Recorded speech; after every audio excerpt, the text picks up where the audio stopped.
जानवरों में बैल सबसे अधिक बुद्धिमान, सबसे अधिक धर्मनिष्ठ और सबसे अधिक कर्तव्यपरायण होता है। जब तक जीता है, हल जोतता है, गाड़ी खींचता है और मरकर भी मनुष्य के काम आता है। उसका सारा जीवन सेवा में बीतता है। ना उसके जीवन में आराम है, ना मृत्यु में छुट्टी। ऐसे ही दो बैल थे, हीरा और मोती। दोनों सगे भाई थे। दोनों की बनावट, रंग और कद काठी में बहुत थोड़ा ही अंतर था। दोनों एक ही घर में, एक ही खूंटे से बंधे रहते थे। दोनों में बहुत गहरी दोस्ती थी, जैसे दो प्राण एक देह में बसते हो। मेहनती और वफादार उनका मालिक था गंगू किसान। वह गरीब आदमी था, लेकिन दोनों बैलों से बहुत प्रेम करता था। गांव में कोई पूछता, गंगू तुम्हारे बच्चे कितने हैं? वह हंसकर कहता, दो बेटे हैं, हीरा और मोती। हीरा और मोती भी अपने मालिक को अपने पिता जैसा मानते थे। दिन भर खेत जोतते और शाम को थककर चुपचाप अपने खूंटे पर आकर खड़े हो जाते। गंगू उन्हें चारा पानी देता और प्यार से उनकी गर्दन सहलाता। विपत्ति का दिन एक दिन गांव के साहूकार ने गंगू को कहा, तेरे बैल मेरे खेत जोत देंगे कुछ दिन, नहीं तो तेरी पुरानी उधारी नहीं माफ करूंगा।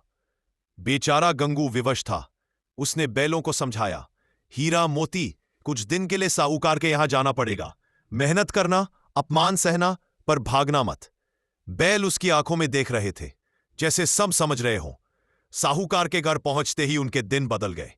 वहां न प्यार, न आराम, न अच्छा चारा, बस मार और गाली।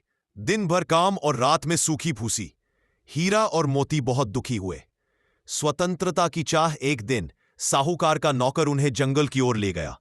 वहां खेत जोतने के बाद उसने बैलों को पेव से बांध दिया और खुद खाने चला गया। हीरा बोला, मोती अब बहुत हो गया, चलो भाग चलते हैं गंगू के पास। मोती ने कहा, अगर रास्ता भूल गए तो? हीरा बोला, ईश्वर हमारे साथ है। दोनों ने एक झटका दिया और रस्सी तोड़ दी। फिर भागे, जंगल, नदी, पहाड़ी पार करते हुए। रास्ते में एक गांव आया।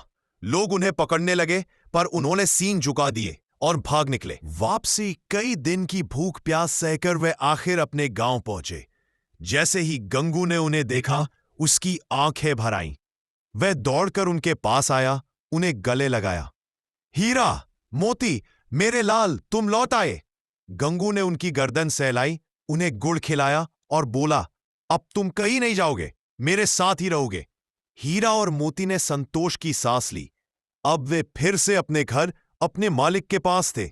संदेश हीरा और मोती जैसे बैल केवल पशु नहीं थे, वे निष्ठा, प्रेम और स्वतंत्रता के प्रतीक थे। उन्होंने दिखा दिया कि जानवरों में भी आत्मा होती है और वह अन्याय सह नहीं सकती।